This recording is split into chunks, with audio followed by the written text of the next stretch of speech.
A national organization is coming to our state today to talk about addiction in children and young adults. It's called Shatterproof, and it was created with the goal to end the stigma of addiction and get important information about support and prevention to families who need it the most.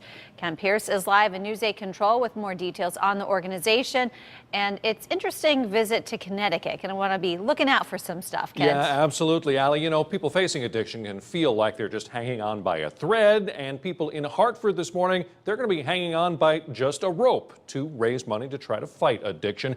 Let's go over some numbers for you. In the U.S., lots of people face addiction. 26 million people suffer from an addiction. 1 in 12 over the age of 12 is addicted. It's the third largest killer in the U.S. behind cancer and heart disease.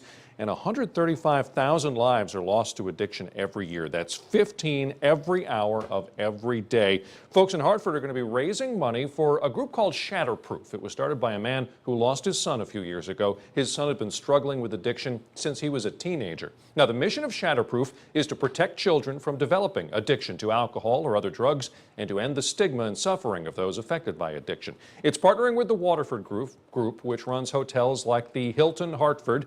If you're in Hartford and look up, you'll see people rappelling off the side of the Hilton, dangling by ropes, slowly making their way down to the ground. The Hilton's on Trumbull Street. It's near the XL Center. So don't be alarmed. They're supposed to be up there. In fact, everybody you see dangling off the side of that hotel this morning raise at least $1,000 for the privilege of doing that. Live in News 8 Control, I'm Kent Pierce. Allie, back to you.